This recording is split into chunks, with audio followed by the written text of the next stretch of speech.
All right, hello everyone, and here we are again on our Great Reset series, coming to you live on Twitch. Twitch, Facebook, and YouTube simultaneously. We are using our old software, so I expect everything will be okay. Make sure you comment. Make sure you're asking questions. I'm going to be giving you a first peek at a video that we're dropping tomorrow on the Great Reset. I was able to complete it a little bit early, so I'm going to go ahead and play it for anyone watching the live broadcast. So that's a little extra something. Let me know what you think. I hope you have as much fun watching that as I did making it, although there is an element of creepiness in the making of stuff like that. But nonetheless, I think you'll enjoy it. I do want to mention something before we get started, that it does appear to me that Facebook is beginning, like we're on their radar now. So we're, if you don't know us for a long time, we're a fairly young channel, just under a year. We're coming up on 1 year, but really the first 6 months, we really weren't. We were just sharing our YouTube stuff on Facebook, and even then, we weren't creating a ton of content. So really, we're about 6 months old. And recently, our videos have started to pick up steam. We've started to get some love. Our subscriber base, our following has started to grow. And as a result, it suddenly seems that our videos seem to be getting stuck at 1,200 when it comes to views. Now, I'm hoping that it's just me being paranoid, but I do know that these things do go on, and as a result, I want to make sure, that I'm keeping attuned to it. So if you could do me a favor, if you enjoy the content, please make sure you share it. Whenever we drop something, just help us out. Make sure you share it. If you're not following, follow, and then make sure you share.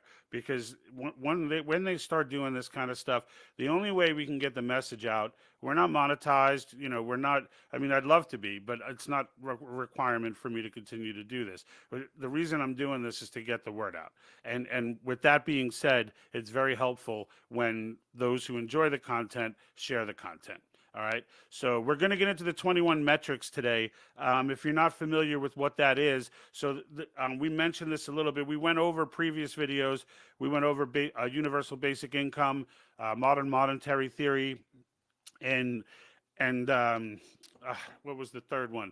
Was the capitalism, was stakeholder capitalism. So in accordance with stakeholder capitalism, I'm gonna share the website with you guys in just a few. First, I wanna drop that video for you. So I'm gonna go ahead and cue that up, and then just give it a watch. It's only about 3.5 minutes long or so. So give it a watch. Let me know what you think when we're done in the comments, and here we go.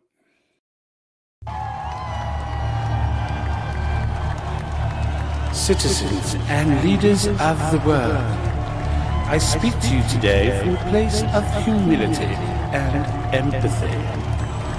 The United States government has agreed to dissolve the US dollar, which has never recovered from losing its place as the world's reserve currency.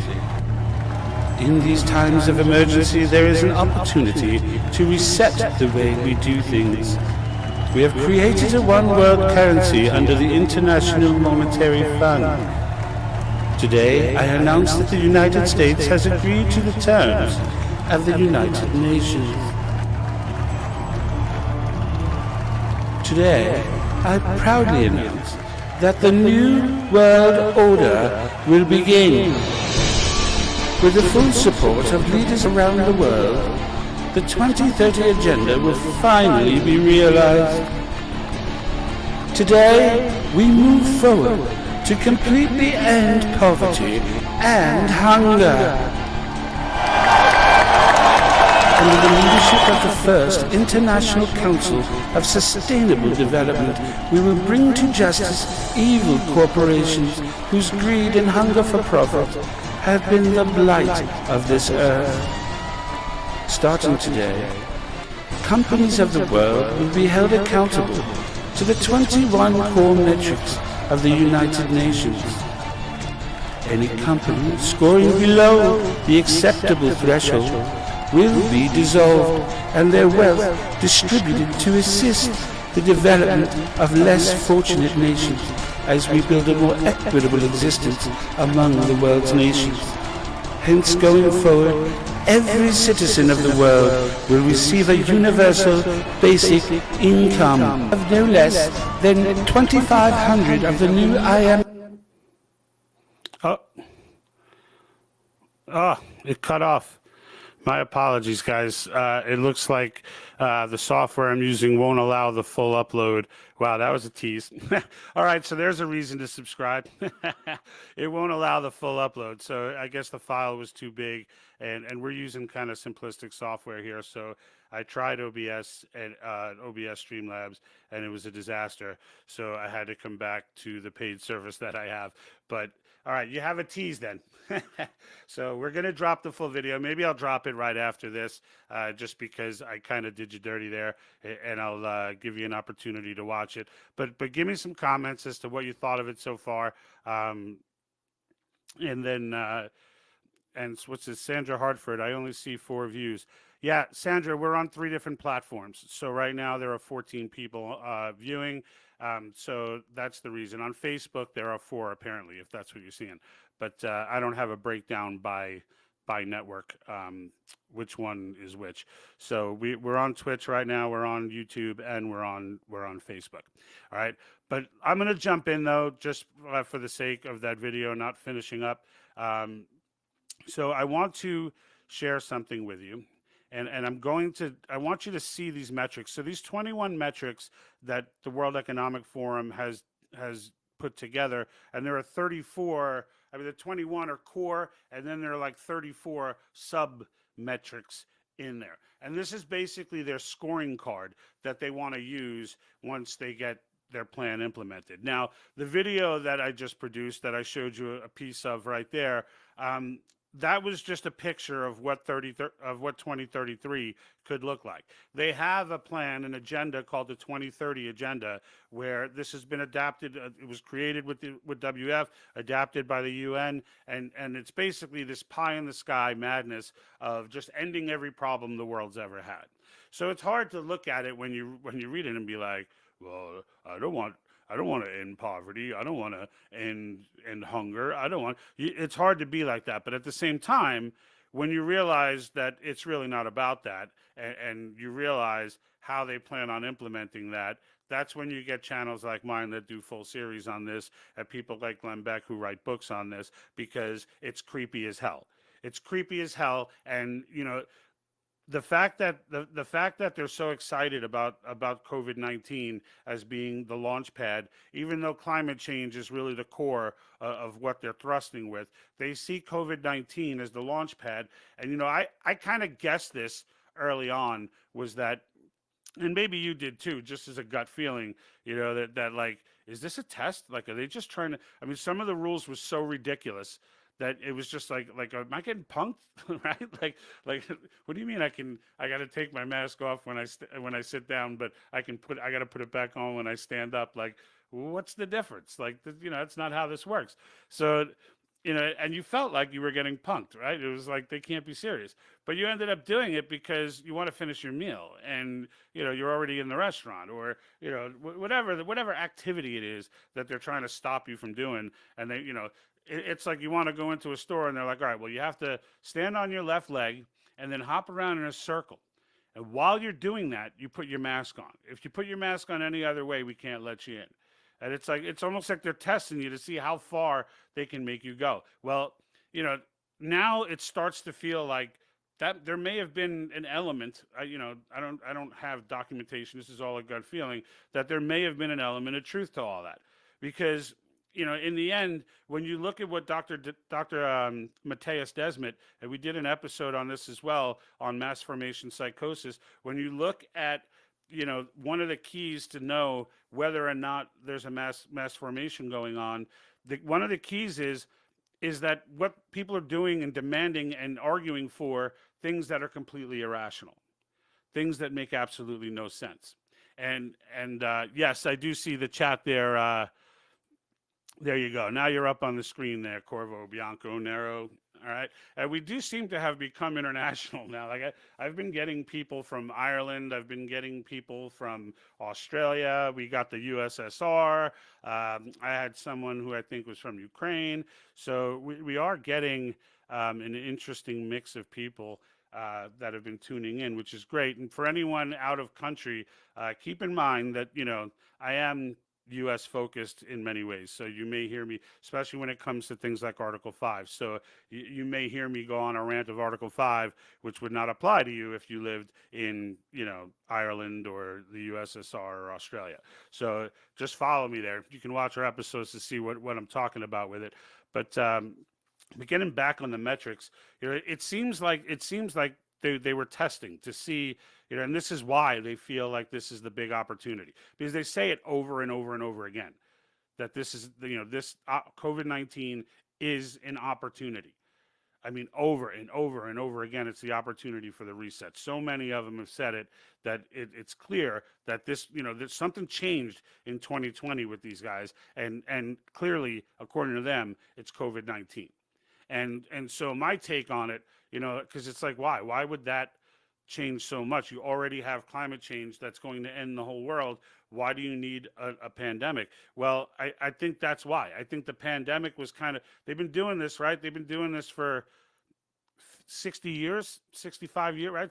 70 years. I mean, this is the mid 50s is when the Russians started this process, right? The hippies were the first demoralized generation, and Yuri Basmanov, if you haven't watched, if you're new to the show, Yuri Basmanov, we talk about him all the time. He used to outline this and teach college classes on this. He's a KGB propaganda expert who defected to the United States back in 1970, and he does an interview that you can still access on YouTube in 1984, where he breaks down this process and that it takes 15 to 20 years to get one generation. And they started in the mid 50s, and the hippies were their first one. They call it the demoralization process. And so, without going off on that tangent, you can watch our previous episodes going back a little bit for those, but this is not new. And they've been at this for a long time. They've gotten many generations on it. The 80s generation, which is mine, we kind of got a little bit of a reprieve from it thanks to Ronald Reagan, where, there was some pushback then, which is what brought Reagan in on the late 60s and 70s culture. And, America was kind of sick of hearing that we suck, and brought in a guy like Reagan because he was saying we were awesome and we're the shining city on the hill, etc. So those of us in the 80s got a little bit of a reprieve, but it picked right back up after Reagan and continued on. And so COVID was a test. They did it. They wanted to see, how much of each generation actually bought into this stuff. And, and I've said it a million times, going back to Dr. Matthias Desmet, when it comes to mass formation psychosis, it's the same thing as Solomon Asch's conformity experiment. All right, if you're familiar with Solomon Asch and the conformity, it's been replicated dozens and dozens and dozens of times. I talk about it all the time on the show. They basically tested conformity. They got 7 guys doing one thing, one guy who was the subject, the 7 guys were in on it, one guy was the subject. Everybody gave the wrong answer to a situation, and they wanted to see if that would change the opinion. It was an obvious wrong answer, and they wanted to see if the subject would give the wrong answer. And the statistics that they came to it are the same statistics that they come to in mass formation, which is what I find fascinating, and I believe is still the statistics that would be applicable to our society today. And those statistics are this: out of the 100% of people that went through these experiments, there were 30% who, when questioned after, still insisted that they were right, even though it was very clear and very obvious that they were wrong. There were 3 lines compared to 1, and they had to say which one was the same size. And they were drastically different. You knew which one was the same size. But 30% insisted that they got the answer right. So then there was 40%, and this is the sweet spot. There were 40% of those who conformed, okay, that had actually known that it was the wrong answer, but admitted that, like, everybody else was answering it. I didn't want to be the odd person out. I didn't want to make waves. And then there were 30% that were like me, who were like, what the hell are you people talking about? That's the wrong line. And so, what I believe is, and keep in mind, in those experiments, if even one person deviated, so of those people who gave the wrong answer, if even one deviated from the wrong answer, the percentage of the subjects that gave the right answer went up increasingly. It went up significantly. Okay, it only takes one person, right? And this is why I'm speaking to the 40% right now. I'm speaking to the 40% because it's you. It's you who understands. You know in your heart that this is not right. You know that these things make no sense, but you follow them anyway, whatever your reason may be. It's one thing if you're in a situation where you're forced to, you're going to lose your job and, you've got a sick kid who you need the help. I understand those things. But I'm talking about the people who are not in those situations, who their situation is, they just want to be able to live quote unquote normal, right? So they're going to do whatever they got to do to live normal, even though normal is an illusion. Okay? So basically with the Great Reset, now that they've done this testing and they feel, in my opinion, that, all right, they've got a good amount, they've got a solid mass formation going on, right? Globally, we're looking probably at about 30% of the world who will actually argue into this stuff, right? Who will fight for climate change. I mean, and when I say climate change, I don't mean, because a lot more people than 30% believe that the climate is changing, all right? Where they lose their minds is where they think the world's going to end, and that's where the 30% of the mass formation sit, is that they believe, like, if they don't do something immediately right now, the world's going to end. That group, the cult, all right, they're a cult. Yes, they are. All right, if you question them, if you ask a question to them, anything skeptical, what are you called? You're called a denier, right? So what does this say here? We got, let me guess. All right, so we got one here. Corvo Bianco knows my positions already, so I don't have time to get into that right now because they're not on topic. But I thought that was kind of funny, so I put it up. Getting into the 21 metrics. So I want to share the screen now. This is what they plan to use, all right, to enforce their standards on companies, on the world. And they're going to do it in the name of saying, well, this is what needs to get done for a sustainable planet. But in an effort to do it, and this is where it's always the same, right? It's never different in history. They're a lot more creative this time. There's no doubt about it. They're going out of their way to create the illusion of capitalism. They're saying stakeholder capitalism. There's absolutely nothing capitalism about stakeholder capitalism. There is zero capitalism in stakeholder capitalism. Zero. But they're going to continue to come up with these names. And it's creepy when they start coming up with terminology, right? Like when they start coming up with their own terms and then everyone starts using the terms and then it becomes like everyone in the media is all using the same term. Next thing you know, the term is like a thing and then it's in everyone's head. That's the first step of brainwashing, by the way, like literally. But the point is, when organizations come up with these terms, that's when things get creepy. But anyway, let's see what we got here. I want to jump to this. So Chrome tab. There we go. Okay. So you should be seeing my screen right now. If you guys can confirm that you're seeing my screen right now. This is the World Economic Forum website. So this is their metrics page. Okay, there's a lot of creepy stuff in here when you go through it. All right, and mind you, to know that it's creepy, right? You got to have that free mindset. You got to like really love your freedom to know that this is creepy, right? Because the 30% I just mentioned think this is the greatest thing ever, and are just like, it's about time. But here we go.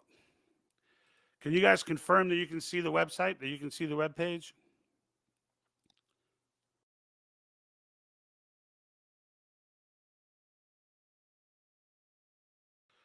All right, so explore the metrics. I'm just going to move on because I didn't get a comment from anyone about it. Cannot see it. Okay, hold on.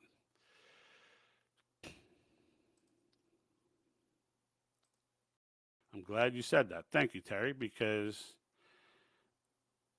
Oh, you can see it, Brian. Okay, so it is up. Okay, very well, very well. So I'm not sure, Terry, what's going on, but hey, how we doing, Darrett, in Montana? How are you, sir? All right, so I'm glad to see that you guys can see it. So let's go ahead and go through some of the creepiness here. I don't have time to go through every single one, but I left the link for this page in the description. So you could jump to this and flip through it and read some of the creepiness. But I'm going to start off with governance because this is where they enforce, right?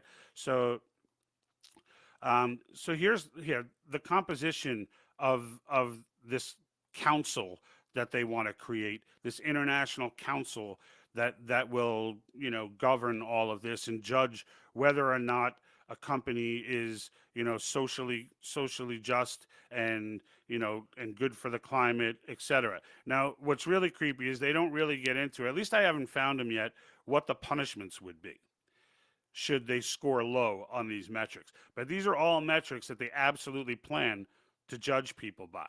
All right. So it says the rationale is the capabilities and perspectives of board members, right, are important for making robust decisions on an ongoing basis. So, like, what does that mean? The capabilities and perspective of board members. So clearly they're creating a board, right? So I call it a council. They're calling it a board, but this is basically what you're dealing with. All right, you're dealing with an international board that's going to read into score different companies on different topics. So here they're saying remuneration. All right, so how performance criteria and the remuneration, I don't even know what that is. Maybe I'm ignorant, I never used the word remuneration in my life, but these policies relate to the highest governance bodies and senior executives' objectives. So these are targeted straight at company leaders. Now, what they don't do in these things is address small business owners. And like, how does that work? What kind of score do they get?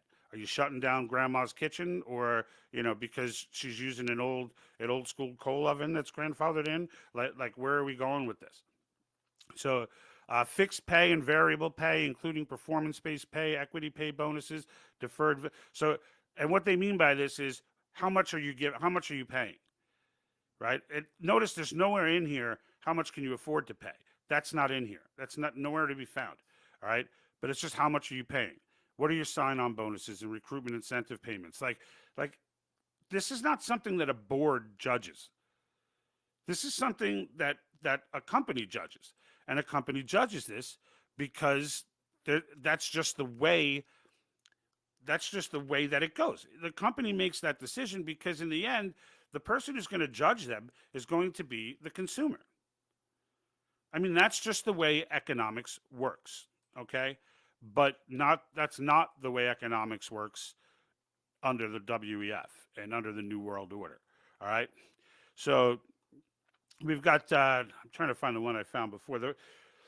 All right, so protected ethics advice and reporting mechanisms. So reporting mechanisms, if you get into it deeper, I'm just going to break it down for you. They're basically encouraging people to sell out their neighbor and make sure that you're telling on anyone you see in violation of any of their social justice metrics or any of their diversity metrics or any of their planetary metrics for the climate.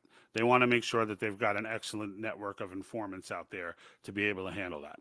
All right. Now, and mind you, right, how long ago was it that you thought the Great Reset was like a joke and that New World Order was just like a conspiracy nut thing, right? But then here we are.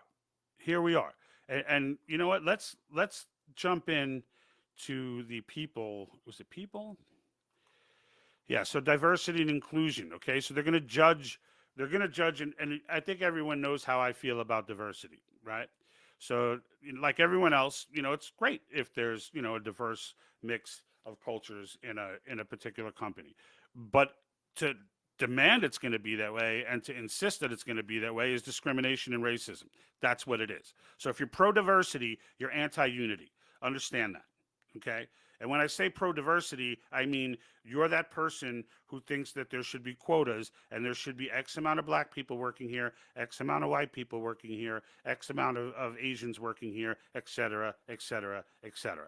If you're that person who looks at a company and would say, this company's too white, or this company's too Latino, or this company's too whatever, you're the one, all right, who's promoting discrimination. Because there's no way, or you have to think this through, there's no way to create that atmosphere artificially. There's no way. What if a given company is in an area that is primarily all Latino? Well, the vast majority of their applicants are going to be Latino. And so if they hire those applicants, someone like the WEF will score them lowly on their metric scores for diversity. And now that company will literally have to pay for the fact. So what do you think ends up happening in that scenario? They leave the Latino community because they need to find a more diverse pool of people, not a better pool of people, a more diverse pool of people, right? You cannot possibly hit quotas like that without turning someone down who should have had the job. You can't do it. You can't do it without not hiring someone based on the color of their skin. And that's why it's poison, okay? But under the New World Order, under the Great Reset, under what Biden wants to do, okay? So I don't know if you're hip to this, all right? But I got a clip for you for Biden. It just went viral. You might have seen it already. And watch this. As one of the top military people said to me in a secure meeting the other day, 60 million people died between 1900 and 1946. And since then, we established a liberal world order, and that hadn't happened in a long while. A lot of people dying, but nowhere near the chaos. And now is a time when things are shifting. There's going to be a new world order out there, and we've got to lead it. We've got to unite the rest of the free world in doing it. So anyway. All right. So stop. If you're that person who's saying there's no such thing as a new world order, he talks about the Great Reset during COVID, during his State of the Union. We've got Trudeau talking about COVID being an opportunity. You've obviously got Klaus and Soros. You've got Prince Charles. I mean, I don't know how many more people have to come out and tell people that this is real. Like if you're still saying, oh, this is a conspiracy theory, if you're still that person, then you're in that 30%. That original 30% that I talked about, that will just, doesn't matter how irrational your thought is, you're going to defend it to the death. Okay? So, all right. Let me jump through here. So diversity and inclusion, we got pay equality, okay? Pay equality. All right, there's another metric that companies are going to get judged on. All right? Unions, by the way, like union labor, collective bargaining, oh, that's mandatory. Every single company has to, it doesn't matter if the people want to unionize or not. I'm not anti-union. If people want to unionize, God bless them. They should have the absolute right to do so. But I'm also not about forcing people to collectively bargain. Not every company is an evil empire. Some companies actually take care of their people. And employees enjoy dealing directly with their managers and getting feedback directly from their managers without working through middlemen all day. There's pros and cons to both, okay? But the idea that you're going to force everyone to do it, again, everything about this, folks, is force, okay? Everything about this is force. So, like, I just wanted to give you that taste of the website. I gave you the link. You can jump to the link and really get in and explore, you know, all of that craziness. But you see where they're going with this, right? And it starts to make sense, right? Because even Alexander Solzhenitsyn, all right, if you're not familiar with Alexander Solzhenitsyn, he is another Russian defector, the author of the Gulag Archipelago, okay, an acclaimed author, and he wrote a book, or he actually gave a speech that is now in print in a book that you unfortunately do have to buy hard copy. I could not find it anywhere on the internet. It's not being sold electronically at all. So you have to buy the hard copy, okay? But in this Warning to the West, on the last page, and we have the quote, we have the quote in the midst of a video that we did a while back. You'll see like Uncle Sam on the cover flexing his muscle. Says 15 states have already signed on. In the midst of that video, you'll see the quote from him. But basically what he was saying is he was warning us. This is in 1976. He was warning us not to fall for things like social justice and finer shades of equality is what he called it. That they're trying to destroy your beautiful and magnificent country. That's what he said. This was in 1976. At the same time, Yuri Basmanov, who worked for the propaganda media machine in the Soviet Union, had defected and was going all over the place, trying to scream from the highest mountain that this is something they're doing because they can't beat us militarily. All right. And they acknowledge that it takes decades and decades, and they've been at this for decades and decades. This is their moment, folks. All right. So anyone from any generation right now, all right, that gets it and reads history and understands what's been going on, okay? Like once your eyes are open, I always say this to people, once you see, you can never unsee. But seeing is the hard part. All right. So Yuri Basmanov, his belief is once someone's demoralized, they can never, they're gone. They're done. According to him, the only cure for something like that is the next generation coming up. I don't believe that. I don't believe that. I think people are opening their eyes all the time. But the KGB has that much confidence, or had that much confidence in the program. Right now, it's really being run by others. Okay, the Soviets were kind of the early phases of it, but with the fall of the Soviet Union, that just got picked right up by China, Soros, the rest of the globalists, the Klaus Schwabs of the world. That got picked right up, and it's never stopped. Okay, it's never stopped. We have at least 2 to 3 generations who believe every 12 years the world's going to end. That's what they believe. And then the 12 years come, and the world doesn't end, but they're easily convinced that it's the next 12 years that it's going to end. Despite the fact that thousands, I mean, they're still running around, 97% of scientists agree. Like, they still, like, quote that. Like, no one, they either got the memo and threw it away, or they never got the memo that statistic was complete nonsense. All right? But this is what these are the people that they've groomed, okay? And some people, look, this Generation Z and stuff, from cradle to adulthood, they're getting this message. Every single teacher, everyone that they encounter is giving them this message. So if you're the kid growing up, you're going to believe this stuff. It's not hard, when the effort is that ingrained. Like now they've infected just about our entire education system, everything.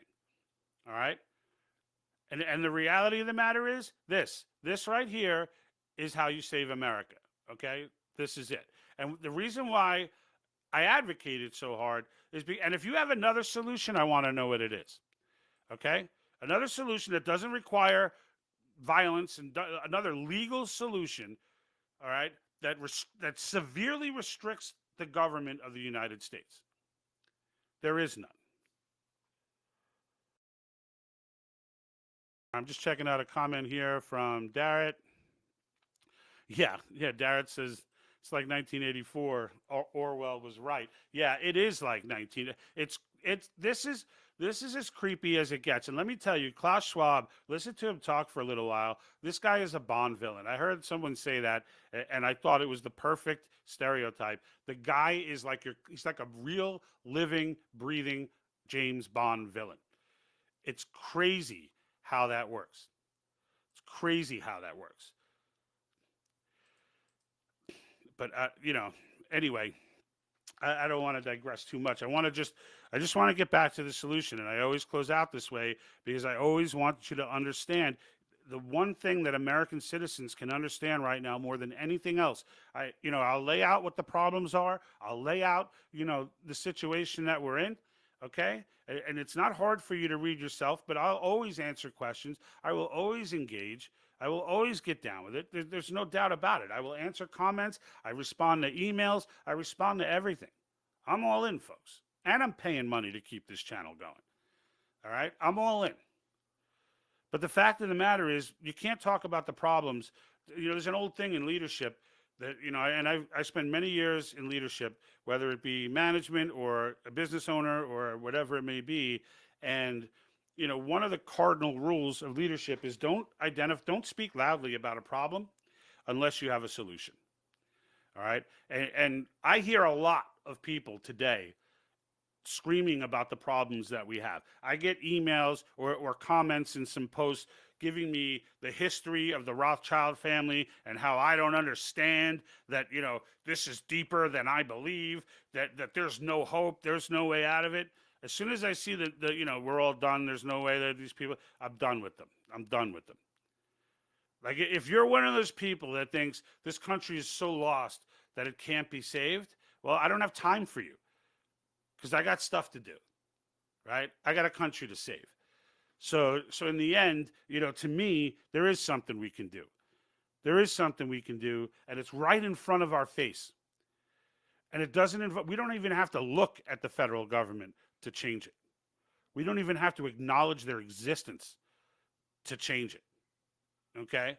All we have to, the people we need to address are our local state legislatures. That's who we need to address. All right? And the reason why is because our local state legislatures control the entire Article 5 Convention of States process. The entire thing. Governors have no say. It's the people and our state representatives. And if you're out there thinking, well, they're still politicians. The politicians are still corrupt. Blah, blah, blah, blah. Why don't you take a minute, okay, and start watching some of the floor debates with these people as these resolutions, one after the other, keep passing. Because they're not the same thing. There's a huge difference between a federal legislator and a state legislator. A huge difference. And I said this last time, state legislators, they get on the floor and they're talking about a constituent that they just responded to an email from, someone who just stopped by their office, a call that they just received, or a call that they just returned. You can go meet your state legislator, okay? You can go meet them. It doesn't matter if they're Democrat or Republican. You can meet them and have a respectful conversation with them, and they will listen to you.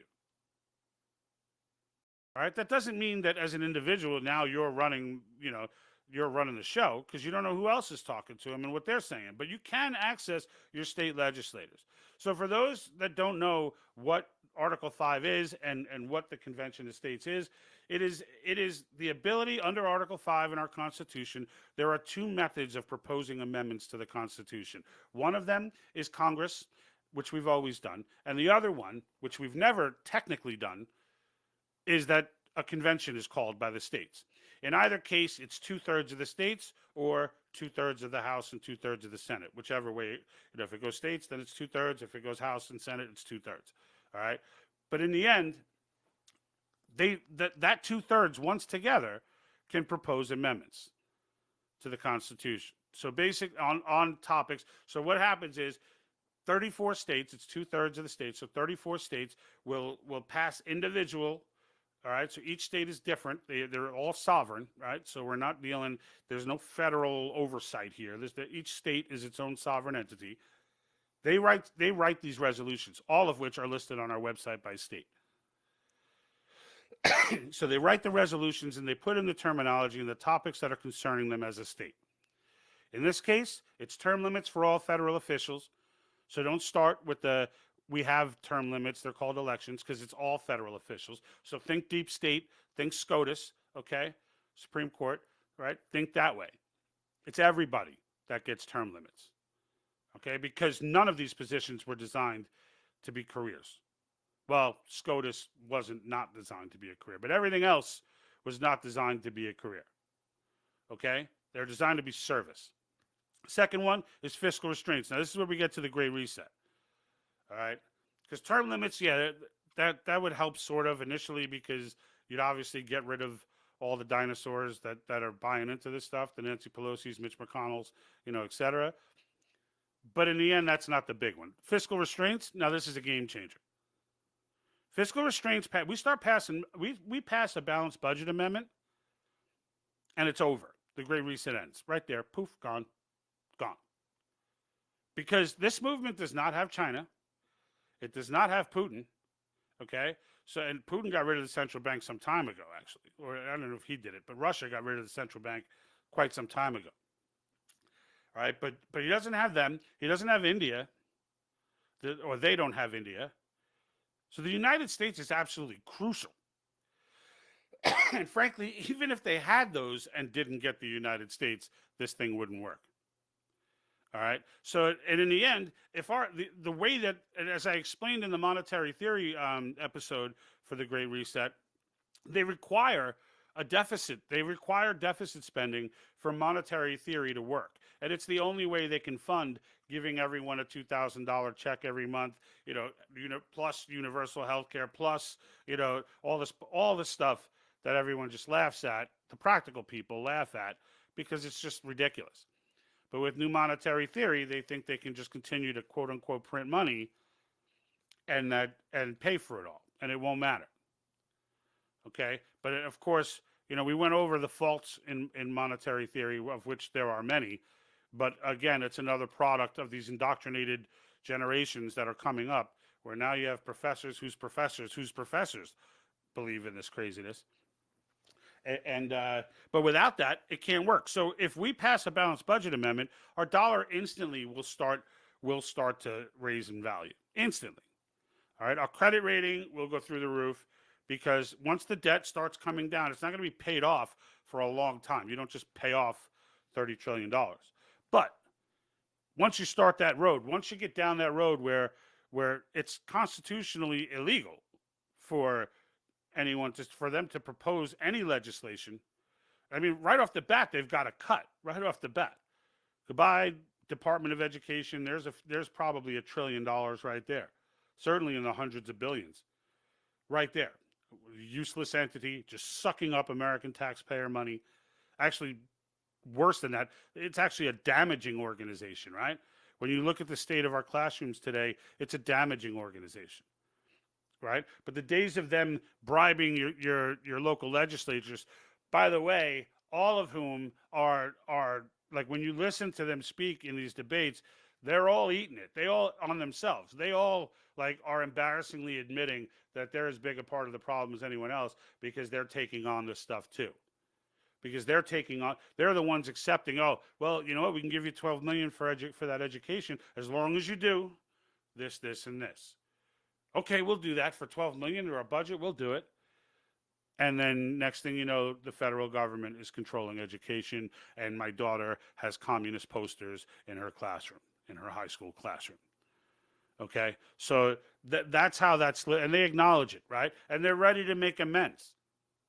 They're ready to make amends. When you listen to them, the states that had previously, this has been going on for 9 years, by the way. It's just picking up serious steam right now. But the fact of the matter is, those in the past 9 years, there are many legislators who were not for this, who were buying into runaway convention theory and all this other garbage, and all these scare tactics that have been put out there. They bought into it. But eventually they kind of realized, like, who uses scare tactics? Do people with the truth on their side use scare tactics? No, they don't. I could tell you who uses scare tactics. Marxists. That's who uses scare tactics. You see it. I'll point to a million examples in history of it. But that's real, right?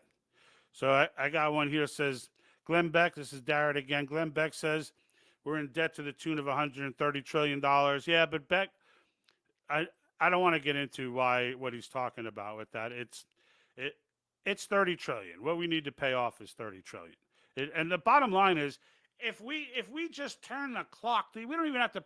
If we paid off $10, like if we just stopped the debt clock, the impact globally would be tremendous, right? But even if you want to use a number like, it doesn't matter, you use 200 trillion, whatever. If the debt is getting paid down, prosperity comes. Okay? That's the bottom line. Prosperity will come. The dollar will gain strength. Yeah, you're going to have, if you've got government programs that are sucking up your life, they're going to have to rethink. So they're not going to be no longer allowed to let Social Security go bankrupt, which it's going to do. Especially now with the way inflation is.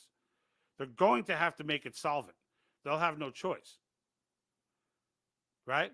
So there are decisions that are going to have, but if you're on most of these, like the charity programs, the government charity programs, they don't have to do squat with those.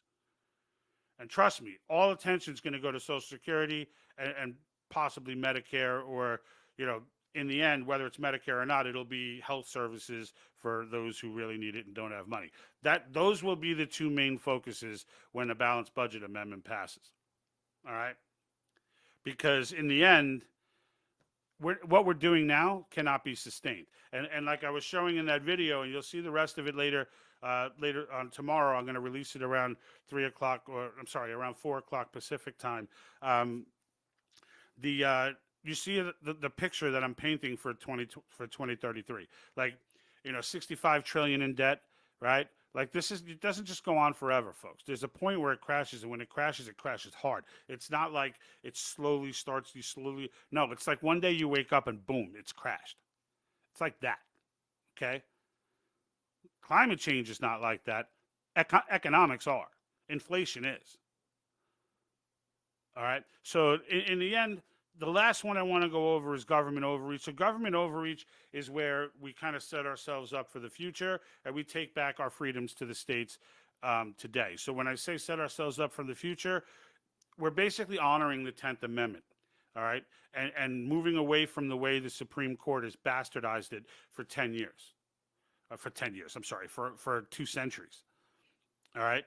So all of these, whether it's a small power or a leap, it's always all of these weird powers that the federal government gets that we all look at saying they're not following the Constitution. Technically, they are. What they're following is a 3,000-page behemoth in a leather-binded book, says the Constitution of the United States right on the side of it, and it includes every single Supreme Court case that's still relevant to any one of our constitutional amendments or articles. All right? And in that book, the Supreme Court has literally amended the Constitution an innumerable amount of times. And what the government overreach amendments will do, as is done whenever there are issues with courts, with the Supreme Court, is the only way to deal with that is through amendment. And the overreach amendments will deal with things like the government and education, right? All of these regulatory agencies, OSHA, trying to implement these crazy vaccine mandates and whatnot. And even when the court shot it down, did they shoot it down on constitutional value? No. They shot it down because the way that Congress wrote their authority for OSHA didn't specifically include this. If it did, even the conservatives on the court would have said, well, then, Congress gave them the power. It's okay. Only Gorsuch was stepped up and manned up and said, no, even if it did say it, it would still be unconstitutional. He's the only one. Everyone else just went to case history and what was in the legislation. It's just nonsense. It's just nonsense. So the government overreach amendments, that's how you got to think about them. So, in the end, the way this works is the states are going to select their delegates. They're going to send them to this convention on those topics, and the delegates are going to work out the language of the amendments, okay? The delegates are going to iron all that out, and then they're going to bring it back, just like Congress would when they're done. They bring it back to the states, and a supermajority of states has to approve whatever they put together. So there's no motivation for them to try and get a wish list done, because it's never going to get done by 38 states. All right. So they're going to stay on topic, right? Because who wants to waste their time doing that and then just bring back stuff that is going to get shot down when you get back to your state, right? Some of these states are actually passing additional legislation to add punitive measures to a delegate because they're paranoid. They're adding punitive measures, but in the end, that's not even necessary. Just don't ratify it. That's it. Don't ratify it, right? So, look, I want to get into some of the comments here before I take off. So, we got Kevin up here. What's up, Kevin? How are you doing, sir? I hope I didn't make you wait too long to acknowledge it, but good to see you watching the show. Who else do we have here? Got a lot from Darrett. Darrett's pretty active, and he is coming from Facebook. Thanks, Kevin. Thanks. I see your love the shirt. Yeah, these are available in our Etsy store. Ask Me How to Save America. These are great for those of you who might be already active cause supporters. These are great conversation starters to help spread the word. I've actually had people walk up to me in supermarkets and such and be like, joking around. They'd be like, so, excuse me, do you know how to save America? And I'll get into a conversation with them. Like, they picked the wrong guy. Like I'll sit there and get into a conversation about it. So, but yeah, we had quite a few of these different styles of shirts in the Etsy store. So go check it out for sure. Thanks for the plug there, Kevin. I don't know if you intended that, but definitely appreciated. All right, so we got 12 years, kids thinking the world is going to end is close to the solar sunspot cycle of 11 years plus, or 3 years. Yeah, look, there's always something. In the 70s, it was an ice age. Now it's warming until it was cooling. Now it's warming again. Where the debate with scientists come in, and the buzzwords about climate change that should concern anybody who's trying to be objective are terms like settled science. That shouldn't just concern you about climate change. That should concern you about our education system in general. Like the fact that when I heard Obama say the science is settled, he was the first one that I remember hearing say that. And when I heard that, I was just like, what? No scientist worth his shirt is ever going to use the term settled science. Ever. That is the most unscientific thing you could ever say about any topic, ever. You can't even say, they will not even say that gravity, that the formulas for gravity, that things fall at 9.8 meters per second squared. They won't even say that that's settled science.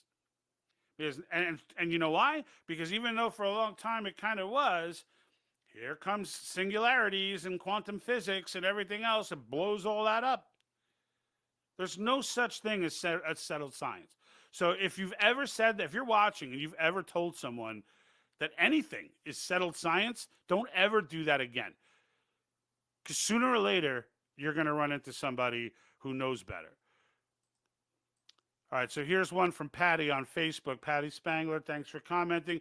So what happens to my Social Security disability? Does it just go away? No, it doesn't go away, Patty. So, and what I was trying to say earlier, and maybe I didn't articulate myself well, what happens is that the government has to prioritize. So what I was trying to make the point of is that Social Security and some form of Medicare, now when I say some form, I mean a system of taking care of the most downtrodden in society, right? From a health perspective, those two things are going to be the highest priority, okay? So Social Security is never going away, all right? It's never going away. Now, will it be rethought? And absolutely. Now, you're collecting already, so there'll never be a change that's going to affect you. Changes that would happen, and every change, by the way, that's ever been proposed to Social Security, if you ever fell, even my own mom fell for this stuff with the grandma getting pushed off the cliff and stuff. No proposal from anyone ever involved getting rid of Social Security. The only proposals that had come out were privatizing it, meaning, all right, not saying put huge corporations, evil corporations in charge of the, no. It's basically saying you own your own money. So rather than pay into a slush fund that the government just wastes and raids on a regular basis, and then puts us on this course where I think last I checked, I'm almost 50, and there's a very good chance I won't be able to collect Social Security. Okay, that's real. That's real talk. Okay, or that at some point, if I do start to collect it, at some point it's going to unfund itself. It's going to run out of money. Unless you're a new monetary theory person and you think they're just going to keep printing the money, just keep printing it. Trust me, when that video I put out, if our debt ever got to 65 trillion, trust me when I tell you, it's over. It's over. Just like it was in the video. It's over. Okay? You can forget Social Security. You can forget everything. All right? They're not even going to be people prioritizing Social Security. There's just going to be no money in the bank. All right? That's the path we're headed down right now. And what's crazy is it doesn't matter who we elect. We bring in Donald Trump. This guy, I don't know that there was a more, at least internally sincere. Like in his mind, I don't think he was I thought he was ineffective in a lot of ways. He did some good things, but in the end, like long term, do you remember Anything, and when I say, do you remember anything he did? I mean, can you walk outside and see anything that he did?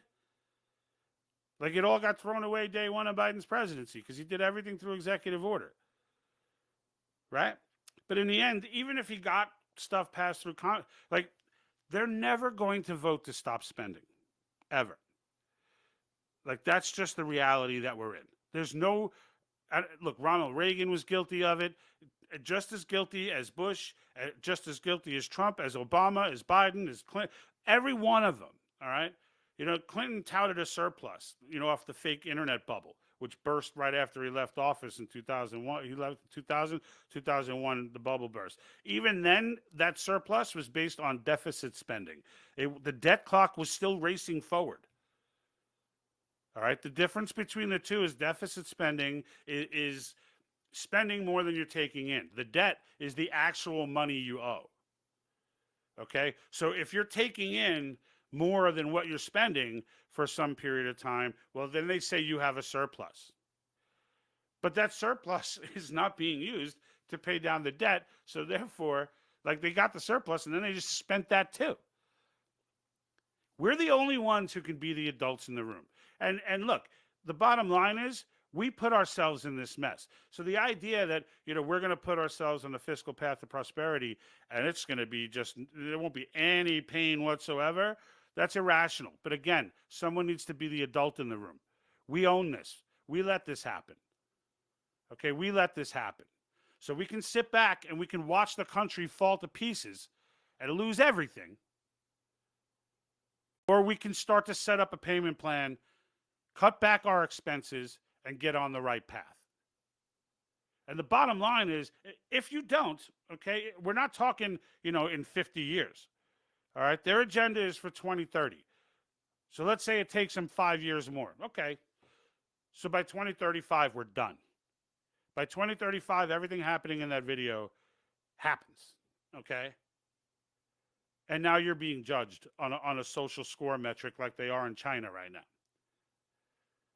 Right? So when it comes down to it, yeah, are there some sacrifices? Yes. Are people collecting Social Security right now going to suffer? No. So, Patty, don't worry about your Social Security checks. You're going to be fine. Okay? What'll happen, even you know, yes, a move will have to be made to try and privatize it and set up investment accounts, because the fact is, you take a 20-year-old kid, and those are the ones who this would affect. You take a 20-year-old kid who's entering the workforce and you set him up on a payment, you know, on a, all right, you're going to put this much from every check, the same way he would to Social Security. Okay? Only this money is going into an actual fund, like a real, legitimate financial fund. And when you're 20, you put that stuff in risky stuff, is what you do. Because you're not collecting for another 60, whatever, 40 years, you know, 45 years. When you hit around 45, you know, around there, you start getting more conservative with your investment, right? But here's the beauty of it, right? In that time, there'll be millions accrued, okay, millions. The market only goes up. So people that are like, I don't want a 401k crash in my Social Security, if you let a 401k crash your security, that's on you. Because in the end, there's going to be a point where you hit a peak, all right, and you hit a sustainable amount of money way before you retire. Now, you know, they'll probably, I would imagine, be safeguards against letting you take that and put it all into some risky stock, all right? But in the end, it'll probably be like it moves to an IRA at that point or whatever. But the point of the matter is, you know how much that costs the government? Nothing. You know how much that costs the taxpayer? Zero. All right? Zero. So that leaves you with only Medicare. All right? And everyone's taken care of better, by the way. So when you pass on, that's your money. So if I accrue over the course of 50 years, you know, $2 million, let's say, and I pass away before I get to collect it, that's an inheritance. That doesn't disappear. That's an inheritance. So in the end, it's a far better, look, everything in the private sector is far better. You're going to point to me a corrupt CEO, and I'm going to point to you two corrupt politicians. Why you would want to put your retirement, you know, I get it. Look, if you're collecting it now, what are you going to do, right? You're in this, you're in. You got to do what you got to do. But if I'm 20 years old right now, I'm like, hell no, I want to put it in my own 401k or my own, you know, fund. because I want to give that to my kids. It's organic prosperity. That's what that is. And now Medicare is the only problem. Now Medicare takes up the same chunk of the budget it takes up now, but now you might have more, depending on other things that you cut, you may have more to spend on these things. This is the point, right? There's trillions and trillions and trillions of dollars. There's $1 trillion a year. If you didn't see Rand Paul's rant, there's $1 trillion a year that gets spent. And we put this rant at the beginning of or we used it in one of our Convention of States videos. I think it's in the Convention of States series that we did, where he goes on and on about, and if you've never seen one of Rand Paul's rants, he does them every couple years or so, to an empty Congress. They all get up and walk out.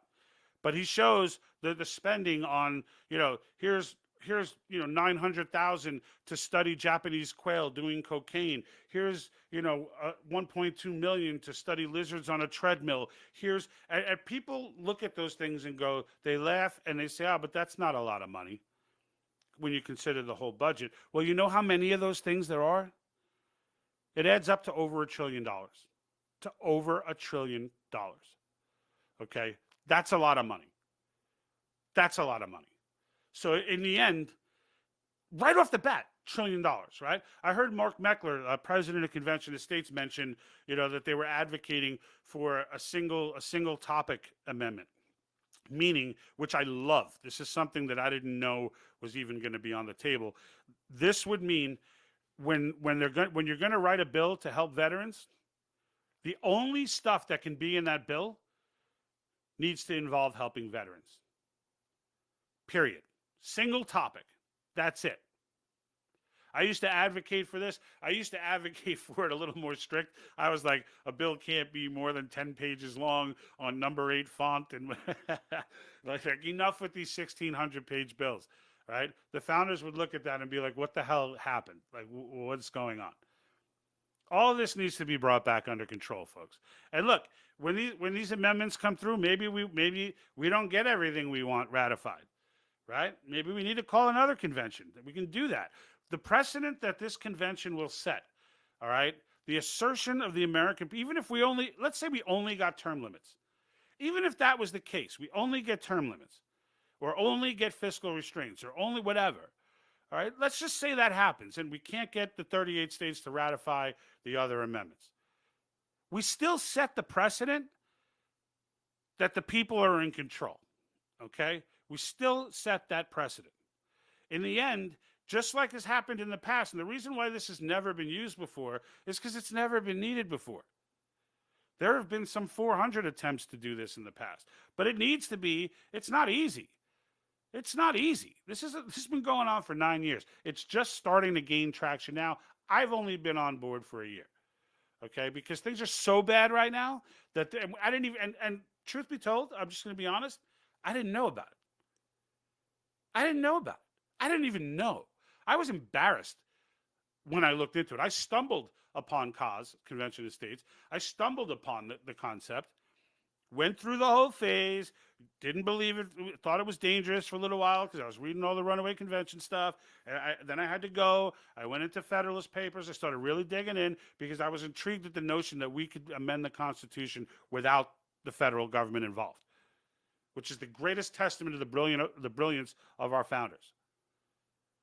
That they fully understood that this day would come. They understood this in the late 1700s. That we would get here today. They knew that. They knew it because it happens to every single centralized government in world history. So they gave us this avenue, and now we've got people out there, some conservatives, some are conservatives aligning with George Soros and Common Cause, which is one of his bigger organizations, in trying to fight the American people and scare us away from using our own power.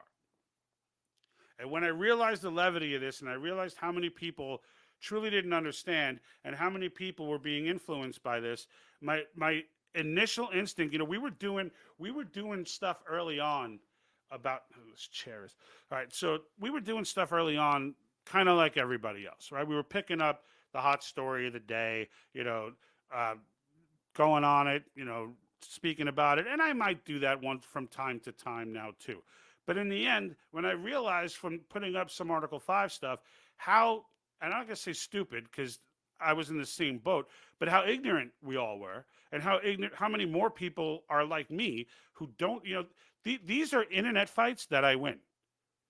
You know how everyone jokes, like, yeah, we had it out on the internet, and he understood my point fully, and has now changed his mind, said no one never, right? Well, in the end, I absolutely have, because there are a lot of conservatives out there who love the idea of it like I did, but are being yelled at and scared by the fear tactic people. And they're asking legitimate questions, and I'm providing them legitimate information. I'm not providing them an article. I'm providing them Federalist Paper 40 and giving them context for it. I'm providing them Madison's notes from September 15th, 1787. Look those up. They're available online. Madison gets into what Mason stepping up and arguing the point that a convention of states was needed. These things are out there.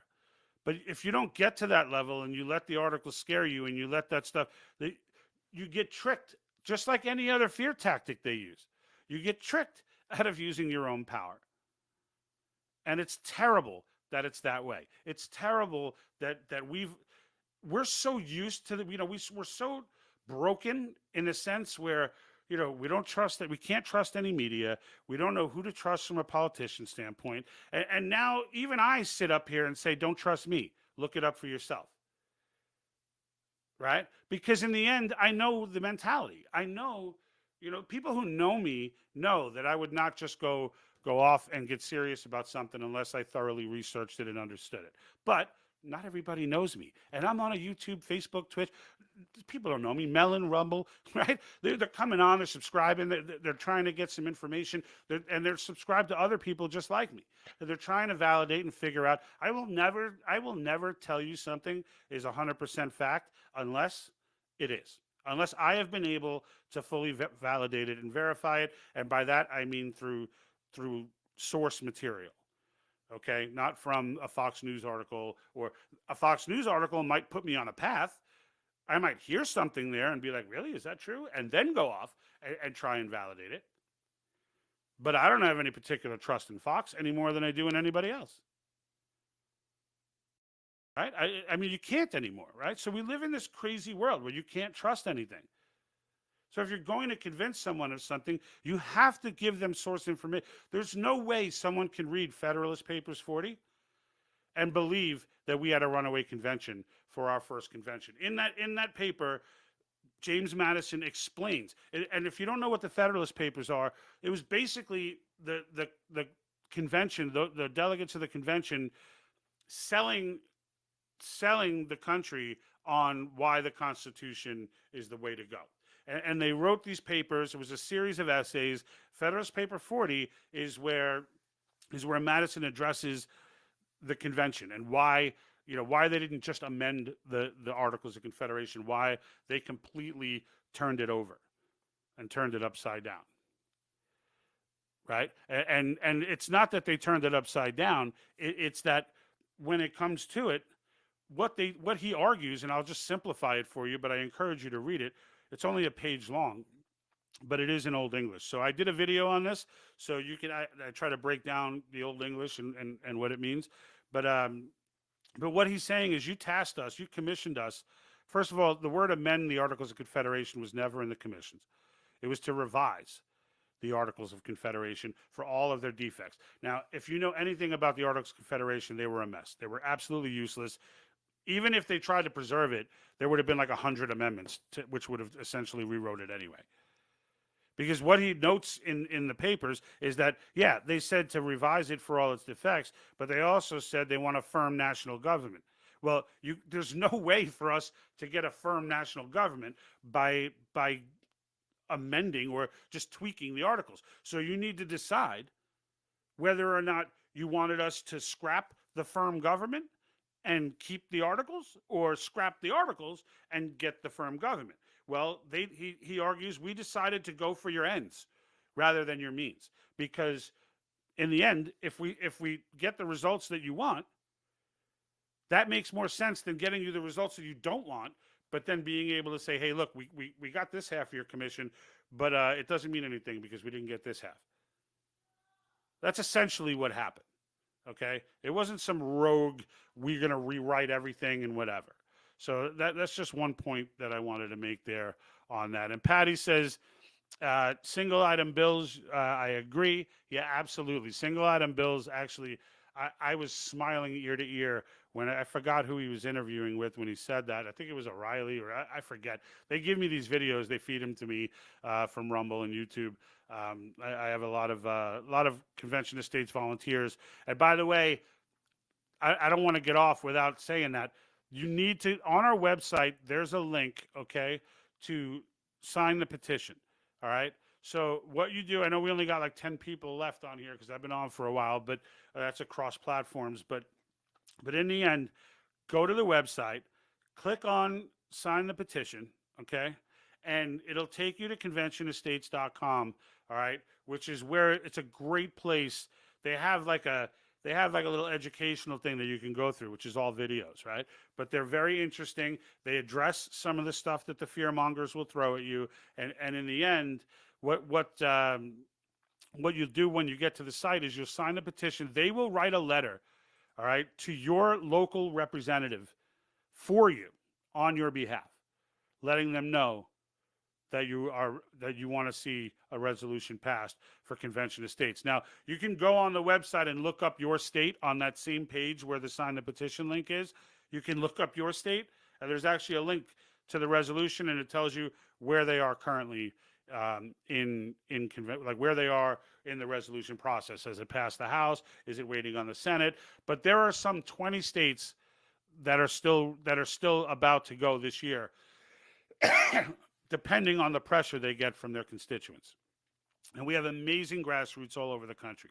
So, with that many states involved, honestly, if everyone, let's just say every state got, all the people, forget the governments in each state.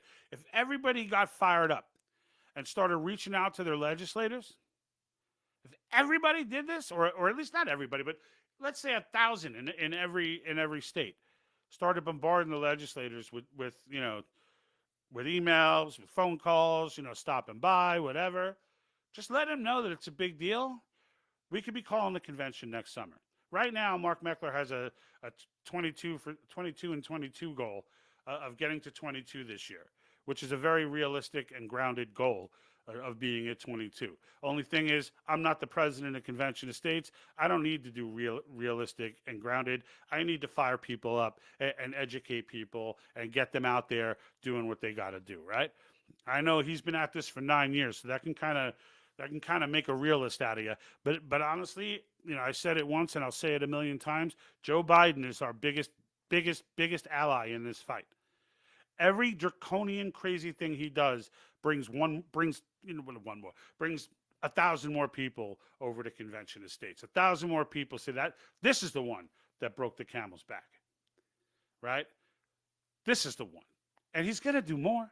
I just showed you where he's just telling you, like, hey, we're getting ready for a new world order, guys. We're getting ready, right? We need a reset. That's what he's saying. That's what he's telling the American people. Listen to Klaus Schwab. That's what he's saying. So we can take action on our own, or we can wait and let Klaus Schwab and Soros determine our future, right? So, all right, on that note, I hope you enjoyed it. I'm going to release that video. Make sure you follow the page, subscribe to our YouTube channel. We're on Rumble and MeWe as well. Of course, if you're on Twitch, make sure you're following us there as well. But just make sure you check out that video tomorrow. My apologies to those who were on earlier for it cutting off. This software will not allow me to. I should have shrunk the file. I didn't even know that it was going to do that. But I'm going to release that video in its entirety, the 2033 video. It's basically the world in 2033. It's kind of creepy, but it's entertaining, and I hope you enjoy it as much as I enjoyed making it, because, I'm not going to let go. I'm not letting go of this whole great reset. I'm just not letting go of it. So this is it. This is real. They're telling us about it, and I'm done with it. I'm not trying to, Yep, it is the same. So here's one. Yes, Ken, it is the same shit happening in Canada. Absolutely. It's just global. It's not just the United States. The reason why I'm focusing on the United States is because without Canada, they can still do this. If they get us, but they don't get Canada, they'll still move forward. But if they get Canada and they don't get us, it's over. It's over. Now you're looking at Canada and Europe because they don't have Russia, they don't have China, they have none of the major superpowers militarily. They have nobody. Let's just face it. Like Europe, there's a lot of reasons to like Europe, but when it comes down to counting on them from a military perspective, that ain't gonna happen. That's just not gonna happen. So I mean, in the end, and even from an economic perspective, if right now, the United States is as weak as can be because we're irresponsible. But if we got on a path of responsibility, with our system of economics, there is absolutely no one that can touch us. The entire world would be they try to get in now, even with us being like pseudo-socialist with this capitalism we've invented over the last, 30 or 40 years. But like in the end, even then they're trying to get in here because everywhere else is worse. So look, there are some people who like the welfare state. There are some people who want to give half of their income to the government so they can distribute it to some people want that, but that's not America. That's not America. I don't have a problem with places like Switzerland and they're not socialist or whatever, but they tax the living bejesus out of everybody, and they don't live in as big a houses, but they don't mind. That's not a big deal to them to live in a big house. They don't. And when I say big house, I mean not like a small apartment, right? Like so if you see the social structures out there, they're small, but like that's fine if they're happy doing that. God bless them. I hope they live and prosper doing that forever. But that's not America, right? And most of the world doesn't even understand us anyway. They don't understand why we need our guns. They don't understand, like Australia understands why we want our guns now. I think they get that now. Right? They just had, I don't know if it's even done there yet because it's so blacked out from an information, media perspective. But, what they just went through, yeah, they could have used some firearms during that, right? That kind of madness is going to be difficult to pull off in the U.S. Not impossible. It's just going to end up getting bloody if it happened here. But in the end, I don't want to digress down that road. I want to just go ahead and say, thank you, everyone, for viewing. I appreciate you hanging out with me tonight. I'll release that video tomorrow, so make sure, if you missed the beginning of the show, I mentioned if you could please share the content that we put out. If you like it, right? If you're embarrassed by me, then no, don't share. But if you're enjoying the content, please share it because Facebook is now we've got a very consistent 1,200 views on like every view on this is after getting 50,000, like we started surging in views and then all of a sudden it was like, and they're all in the same number. They're all at 1,200 and then they like freeze. So I'm hoping I'm wrong. I'm hoping it's just, just 1,200 people, were the only ones, that wanted to watch it, but maybe it's the same 1,200 people. I don't know. But in the end, I'm not a believer in coincidence. So, and I know we all know, how these social media networks can get. So if you could please share it, I'd appreciate it. Comments, likes, those are all good for distribution. So all of that is appreciated. Until next time, folks, look out for the video tomorrow, and I'll be back with another great Reset episode in a few days.